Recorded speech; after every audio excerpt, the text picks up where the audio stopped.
전사님은 이 비염 때문에 어릴 때부터 감기 걸려서 병원을 가면 이비인후과 선생님이 나한테 그랬어.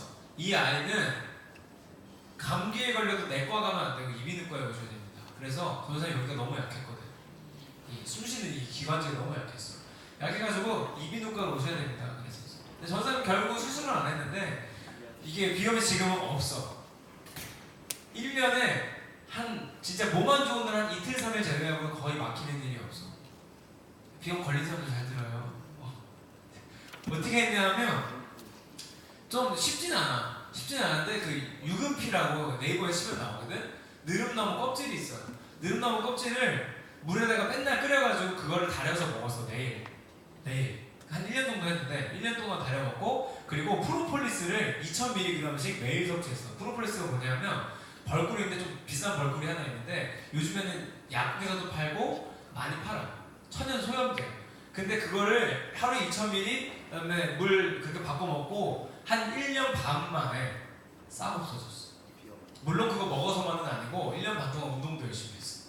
운동도 열심히 하고 해서 몸이 좋아지고 이게 좋아지니까 지금 싹 사라져서 코가 안 막혀. 근데 그동안 나를 20 몇 년 동안 걸렸네? 20 몇 년 동안 비염에 걸린 나를 병원에 가면 늘 뭘 해줬냐면 콧구멍에다 이거 쑤셔놓고 빨아내는 거야. 너네 해봐서 알지. 그거 빨아내면 원하지 않는데 눈물이 나와. 원하지 않는데 눈물이 나와요. 근데 그때는 시원하지. 나와서 시원하다고 한번 하고 다시 바로 이게 비염의 클라스. 코로 숨을 쉬어본 적이 별로 없거든. 근데 그러다가 그게 심해지면 병원에서 특별히 그 다음에 하는 말을 꼭 하는 말이 있어. 뭐라 그러냐면 수술하세요. 그래. 수술 어떻게 하는지 알아요? 비염 수술? 저 사람이 참고로 비염 수술 안 했어. 우리 수술의 전문가 우리 권성원 선생님도 여기 계시지만 전사님은 비염 수술 안 했는데 비염 수술 후기를 들어보면 어떻게 수술을 하냐면 여자애들 조심해. 성형할 때도 똑같이 하거든. 나중에 하게 되면 무섭다는 걸 알고 있어. 여기 코 밑에 여기를 찢어요. 여기 찢어서 코를 들어. 실제 수술이에요. 코를 들면 여기 부비동이라는 데가 있어. 노래할 때 여기 울려야 되는 곳이 있거든. 여기 빈 공간이어야 돼 원래는. 근데 여기 뼈에 빈 공간이 있는데 거기에 농이 차 있는 거야. 그러니까 고름이 차 있는 거지. 그게 콧물로 나오는 거거든. 근데 그게 비염이야. 그러면 그걸 어떻게 하냐면 그걸 다 긁어. 코를 열은 상태에서 이걸 싹 긁어. 그럼 피가 나잖아. 그럼 거기를 지혈을 한다고 이제 솜을 진짜 뭉탱이로 집어넣어. 그 다음에 이걸 내려서 꼬매. 그러면은 일주일 동안 이걸 집어넣고 있어야 돼. 일주일. 그다음에 일주일 있다가 병원에 가면 이제 이걸 빼줄 거 아니에요. 그러면은 그 여기 끝에다가 들어요? 붕대 끝에를 여기다가 빼놨어. 여기 끝에다가. 그럼 의사 선생님이 콧구멍에 넣어가지고 손을 써서 빼면 마술처럼 이 붕대가 이렇게 계속 나오는 거야. 코에서. 왜 마술에서 보면 입에서 막 줄나오는 것처럼 코에서 붕대가 계속 나와. 그다음에 그거를 다 뽑으면 그게 한 2, 3m 정도 되거든. 그걸 싹 뽑아. 그러면 그게 다 나온 다음에 어떻게 되게? 피가 뻥 나오고 끝나. 피가 뻥 나오면 그게 이제 비염 수술 끝이야. 근데 놀라운 건 뭐냐면 전사님 비염 수술을 안 한 이유가 있었어. 왜 안 했냐면 수술을 하면 1년은 편하대. 1년은 편한데 1년 뒤 가을이 되면 다시 막히고. 근데 웃긴 건 뭐냐면 수술을 한다고 하루 동안 마취하고 아프고 2, 3일 입원하고 그리고 이거 뺀 데까지 일주일, 그 다음에 한 달 정도 또 통증이 계속 있어. 그러면은 한 10 몇 개월 편하자고 그 수술을 하는 거야. 10 몇 개월 편하자고. 웃기지 않아요? 이게 비염이라는 병이 여러분 있는 사람들은 이게 좀 되게 굉장히 동감이 되겠지만 그래? 근데 이 비염은 절대로 비염을 포함해서 이비인후과 질환은 수술로 해결이 안 돼. 반대로 시간으로 해결이 되냐? 그것도 아니야. 시간으로 해결할 수 있는 문제가 아니야. 비염을 달고 그냥 내가 어른이 됐다고 해서 이게 치료가 되는 게 아닌 거지. 시간이 해결해주지 못하는 병들이 있어요. 물론 약 먹고 기다려야 되는 병들이 있지만 전사님이 겪어본 이비인후과 질환 중에 비염이나 성대결절 이런 거는 시간이 해결해주지 않았어. 우리 인생에도 있잖아요. 시간이 해결해주지 않는 문제들이 있어. 근데 우리는 시간이 뭐든지 해결할 수 있을 거라고 착각하고 살아요. 어떤 게 있냐면 초등학교 때 이런 생각 안 해봤어요? 중학교 가서 교복만 입으면, 중학생 때는 고등학교만 가면, 고등학생 때는 대학만 가면, 대학생 지나면 남자애들 이제 군대만 갔다 오면, 나는 군대 갔다 오면 여기 날개 생기는 줄 알았어. 날아다닐 수 있을 것 같았어 진짜. 갔다 오면 대학 졸업하고 두고 있으면 대학 졸업만 하면 어학연수만 해도 더해. 어학연수만 갔다 오면 내가 원어민처럼 영어를 할 수 있겠지. 취직만 하면, 결혼만 하면, 아기만 낳으면 시간이 아무것도 해결해주지 않아요. 우리 인생은 생각보다 시간이 해결할 수 있는 문제가 그렇게 많지 않아. 우리 인생 안에.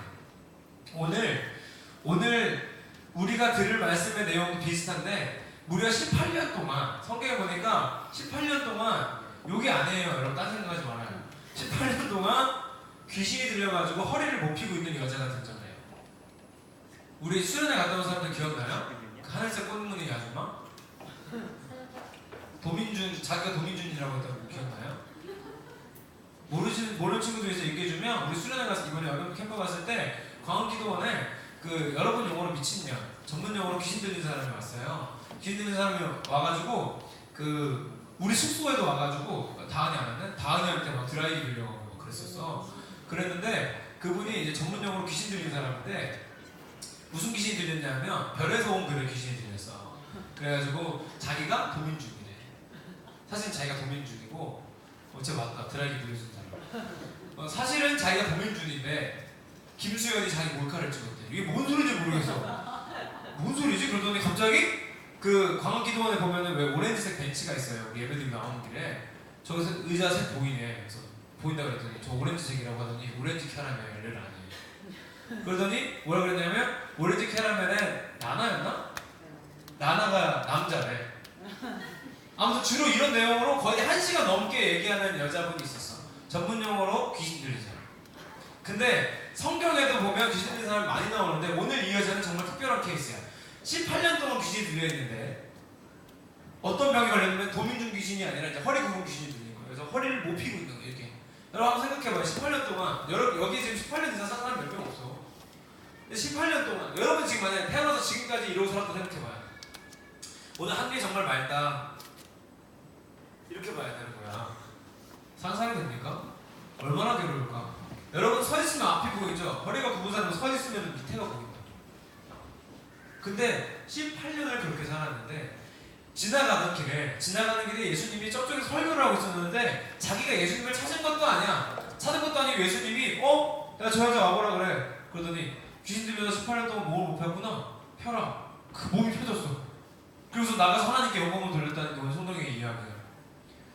18년이라는 시간 동안 우리 인생에서 문제는 해결이 되지 않았어. 이 여자 인생에서 문제 해결이 되지 않았지만 예수님 만난 3분 안에 그 일들이 다 해결됐다는 거예요. 할렐루야. 우리의 인생의 문제 해결사는 예수님이에요. 시간이 아니고 예수님이에요. 그래서 예수님은 우리의 문제를 해결하시는데 문제는 여기에 있어요. 예수님이 문제를 해결하시려면 뭘 해야 되냐면 그 여자처럼 예수님을 만나야 돼. 예수님이 먼저 찾아오셔서 우리의 일을 기다리죠. 그 여자를 부르셨던 것처럼. 그냥 그 아줌마가 귀신 들린 아줌마가 지나가는데 일로 좀 와보세요 했을 때 예수님 불렀잖아. 근데 그 여자 잘한 건 뭐예요? 불려왔잖아. 우리 예수님이 주일마다 혹은 우리 일상생활에서도 매일매일 우리를 부른다고요. 너 일로 와봐. 너 일로 와봐 하고 부르시는데 그 예수님의 음성이 우리는 들리지 않아요. 그리고 내 앞에 있는 문제 같은 게 더 커 보이는 거야. 어떤 문제요? 당장 우리 좀 있으면 또 중간고사잖아. 중간고사 되면 또 중간고사라는 문제 앞에 예수 만나는 일은 제껴놓고 문제만 쫓아다니는 거야. 그러면은 내가 대학생만 되면 시험 기간에 교회 올 수 있겠지? 웃기고 앉아있는 대학생도 시험 봐요. 대학생도 시험 보고요. 그리고 심지어 대학생들이 시험 전날만 공부하기 때문에 월요일이 시험이면 주일날 무조건 밤새게 돼 있어. 그러니까 또 그 사람은 또 반복하게 될 거야. 이것만 지나고 또 이것만 지나고. 우리는 문제가 생겼을 때 예수님을 찾으셔야 될 줄 믿습니다. 할렐루야. 근데 문제가 생겼을 때뿐만 아니라 우리는 늘 예수님과 가까이 있어야 돼. 그러면 예수님과 친하면 예수님이 야 문제 있어? 야 내가 해결해줄게 걱정하지 마 하고 알아서 해주시는 분이 예수님이라고 성경에서 얘기할 수 있는 거예요. 중요한 게 뭐냐면 다시 한번 예수님을 우리는 만나는 거예요. 잊으면 안 되는 거예요. 근데 문제라고 하면 사실 우리 중고등부 친구한테 잘 와닿지 않을 거예요. 무슨 사업이 망해봤겠니? 뭐 취직한다 해봤겠니? 뭐 큰 문제라고 해봤자 시험 망친 거밖에 더 있었겠어? 라고 얘기하면 서운할 거예요. 분명히 여러분한테도 문제가 있었을 거예요. 근데 우리한테 주로 큰 문제는 시험이니 성적이니 이런 것들밖에 안 돼. 근데 예수님이 해결해 줄 수 있는 문제의 범위는 이것보다 훨씬 더 커요. 여러분 상상 못하는 거. 어떤 거? 친구관계, 연애, 성적, 진로, 우리가 앞으로 살아갈 모든 방향들 예수님 앞에는 그게 문제가 아닌 거예요. 우리한테는 큰 문제처럼 보여도 문제가 아닌 거예요. 그러니까 우리는 문제가 생겼을 때 문제를 해결하려고 노력하라기보다 오히려 예수님을 만나려고 예수님을 가까이 하려고 노력하면 거기에 해결책이 있는 거예요. 할렐루야. 근데 웃긴 게 뭐냐면 어른들도 이걸 몰라. 그래서 우리 친구들 중에 그런 마음 있을 때 있잖아요. 몸이 아프면 주일날 몸이 아프니까 예배를 나와야 되는 거야. 예수님이 고쳐줄 거라는 걸 믿는다며. 근데 그게 나민어지니까 아프면 교회부터 안 가는 거야. 몸이 아프니까 오늘 교회 안 가야지. 시험 기간이니까 교회 안 가야지. 오늘 친구가 놀자니까 교회 안 가야지. 우리는 문제 앞에 문제 쫓아다니기 늘 바빴다. 아프면 아픈 대로, 뭐 안 되면 안 되는 대로. 근데 그 문제 해결책은 멀리 있는 게 아니라 예수님한테 있는 거야. 할렐루야. 예수님은 우리가 생각하는 것 이상으로 우리 인생에 있는 모든 문제를 해결할 수 있는 능력이 있으신 분이에요. 나는 처음 겪는 문제일지라도 예수님은 수천 번, 수만 번 해결하는 문제의 가능성이 높다고요. 나는 처음일지라도. 사람들이 예수님을 만나지도 않고 예수님 문제 해결해 주기만 바라는 교회 안에 있는 수많은 사람들. 우리는 그렇게 되지 않길 바라요. 예수님을 만나면 문제가 해결되는 걸 믿고 예수님 만나기 힘쓰시기를 바랍니다. 근데 이게 뭐 힘든 일이 아니에요. 왜냐하면 오늘 이 18년 동안 귀신 들렸던 여자를 예수님이 먼저 부르신 것처럼 예수님은 언제나 우리 앞에 지금도 저 멀리서가 아니라 여기 이렇게 외동도 와가지고 현사야 안녕? 내가 너 만나고 싶은데 하고 기다리고 계시다고요. 지금 너희 둘 예경이랑 다원님보다 더 가까이 계시다고요. 예수님이. 믿어져요? 보이지 않을 뿐이에요. 근데 예수님이 그렇게 가까이 있는데 만나는 게 얼마나 쉬워요. 예수님 먼저 와 계시다니까. 우리가 할 거는 예수님 부르셨을 때 가는 거, 예수님 불렀을 때 마음 열고 예수님 감사합니다 하는 거, 그게 다예요. 그러면 우리 문제가 해결이 된다는데 얼마나 쉬워요? 이거 알고 나면 인생이 별로 두려울 게 없는 거예요. 할렐루야. 그래서 우리는 예수님 만나기에 힘써야 할 줄 믿습니다. 근데 여기서 이게 함정이야. 아 그럼 난 이제 예수님 만나야지 하고 마음 먹으면은 그게 계속 자동으로 될까요? 오늘 예배 시간에는 아 그래 내가 예수님 만나기 힘써야지 그래 하고서는 딱 끝나고 요 문 밖을 나가면 예수님 누구였지? 하는 게 우리예요.